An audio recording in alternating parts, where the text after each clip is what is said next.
এই যে তিন প্রকারের আমাদের মেডিসিন, তিন প্রকারের পদ্ধতি, সেটা হলো আমাদের মেডিসিন, মূল মেডিসিন যেটাকে আমরা বলি কিউ, মাদার মেডিসিন, এক ফোঁটা, এক ড্রপ। মাদার মেডিসিন এক ড্রপ। DW 10 ফোঁটা, ডিস্টিল ওয়াটার 10 ফোঁটা দিয়ে 10 সাক্কাশান, 10টা ঝাঁকি। মাদার ঔষধ 1 ফোঁটা, সুরাসার বা ডিস্টিল ওয়াটার বা পরিশুদ্ধ পানি 10 ফোঁটা আর 10টা ঝাঁকি দেওয়ার পরে দেওয়ার পরে যে মেডিসিনটা তৈরি হয় সেটাকে বলা হয় 1x। আবার 1x এর মধ্যে 1 ফোঁটা 1x, আবার 1x এর মধ্যে থেকে 1 ফোঁটা ঔষধ 10 ফোঁটা ডিস্টিল ওয়াটারের মধ্যে দিয়ে 10টা ঝাঁকি দিলে হবে 2x। 2x থেকে 1 ফোঁটা নিয়ে 10 ফোঁটা ডিস্টিল ওয়াটারের সাথে মিশিয়ে 10টা ঝাঁকি দিলে হবে 3x। এইটা হলো এক্সপোনেনশিয়াল মেডিসিন, ডেসিমাল মেডিসিন, দশমিক পদ্ধতির ঔষধ। বিশেষ করে বায়োকেমিক ওষুধগুলোতে 1x 2x 3x লেখা থাকে, তবে কিছু হোমিওপ্যাথি ওষুধও 3x করা হয় ট্রাইডিউশনের মাধ্যমে। আচ্ছা, এরপর আসলে শতটমিক। ঠিক একই ভাবে মাদার ঔষধ, মাদার মেডিসিন 1 ফোঁটা, ডিস্টিল ওয়াটার 99 ফোঁটা আর 100 ঝাঁকি।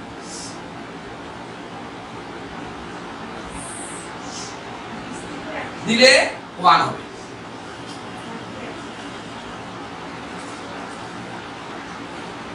এরকম ভাবে 1 থেকে 1 ফোঁটা, 99 ফোঁটা সুরাসার এবং 100টা ঝাঁকি দিলে হবে 2। 2 থেকে 1 ফোঁটা একই নিয়মে নিয়ে করলে 3, 3 থেকে 1 ফোঁটা নিয়ে গেলে 4। বারবার এখান থেকে নিয়ে গেলে একই থাকবে, 2 আর হবে না। অর্থাৎ আচ্ছা, এটা পরে অর্থাৎ বলে দেই, অর্থাৎ এই মাদার মেডিসিন মানে হলো 0 পাওয়ার। মাদার মানে 0 পাওয়ার, এর কোনো শক্তি নেই, শক্তিহীন। তাহলে এটা চলে গেল। এখন মাদার ঔষধ 1 ফোঁটা, DW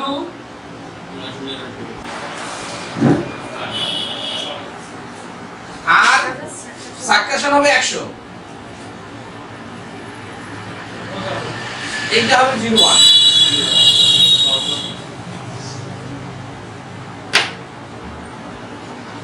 এই তিন পদ্ধতিতে ঔষধ তৈরি করা হয়। এখানে সূক্ষ্মতা অনেক বেশি। দেখেন ঝাঁকি 100, ঔষধ 100, DW 1000 ফোঁটা। এবং এই পদ্ধতিতে ঔষধের পাওয়ার বৃদ্ধি করা সহজ, পরিশ্রমটা হয় বেশি। মানে এই পদ্ধতিতে যত ইচ্ছা পাওয়ার বাড়ানো যায়, এই পদ্ধতিতে বাড়ানো যায় না। এই পদ্ধতিতে বাড়ানো যায়, বাড়ানোর পদ্ধতিটা কঠিন কিন্তু বাড়ানোর সুযোগ আছে অনেক। যেমন আমরা যখন এই ব্যবহার করি 0/13, 13 সমান CM।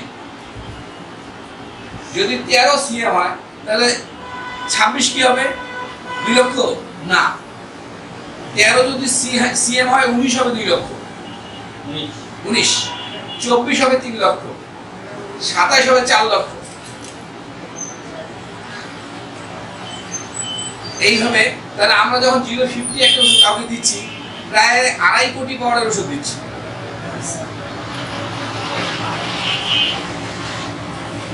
DDM তেল ওকে তো মারা যায় না স্যার। হ্যাঁ, ওকে তো মারা যায় না।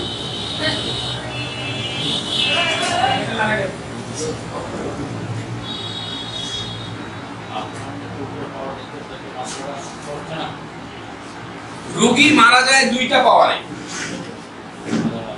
কিউ এবং 01। এই 2 জায়গায় রোগী মারা যায়। বেশি পাওয়ারে রোগী মারা যায়, কারণ বেশি পাওয়ারের অ্যাগ্রাভেশন দ্রুত। আপনার যখন 01 দিচ্ছেন, মানে কিউ দিচ্ছেন, এটা সরাসরি ঔষধ। 01 এ ঔষধের মাত্রা সবচেয়ে বেশি, পাওয়ার যত বাড়বে ঔষধের মাত্রা তত কমে যাবে। 01 এ ওষুধের কোনো টেস্ট গন্ধ কিছু না কিছু থাকতেও পারে, কিন্তু 10 এর পরে ঔষধের কোনো কিছু খুঁজে পাওয়া যায় না, খালি ওষুধের মলিকিউলগুলো ভাঙতেই থাকে। যদি 010 এ ওষুধ খুঁজে না পাওয়া যায় 015 আপনি কি করবেন? এই জন্য বেশি পাওয়ারের ওষুধে রোগী মারা যায় না, রোগী মারা যায় এই কম পাওয়ারের ওষুধে। এখানে ওষুধ আছে, আপনি দিয়েছেন একটা রোগীকে 0/19 90 রোগীর অ্যাগ্রাভেশন হয়েছে, রোগীর কষ্ট প্রচুর বেড়ে গেছে, আপনি কি করবেন কিছুই বুঝতে পারছেন না, আপনার মাথায় ওটা নাই যে কি করতে হবে। আপনাকে কিছুই করতে হবে না, রোগীকে 5 মিনিট পর পর 5 কাপ গরম পানি খাইয়ে দেন, ঔষধের গুণ দেহেই তার শেষ। কিন্তু যদি 0 দেয় থাকে তাহলে আর 5 বার 10 বার খেয়ে গুণ যাবে না। 01 হ্যাঁ, 01 টা যাবে না। এই জন্য বাংলাদেশের বাজারে যদি আপনি এলএম পটেন্সি খুঁজতে চান 01 পাবেন না, বাকি সব পাবেন। শুধু 01 আমি দিই, বা আমার মতো আর 200 যদি তারা ইন্ডিয়া থেকে নিয়ে এসে বিক্রি করে তারা দেয়, তাছাড়া 01 বাজারে পাওয়া যায় না। তো কি হলো, রোগী মারা যাবে এই ভয় নেই। হ্যাঁ, রোগী তো মরবেই, আমিও মরব, মৃত্যুর কোনো চিকিৎসা নেই, বাকি সব চিকিৎসা আছে।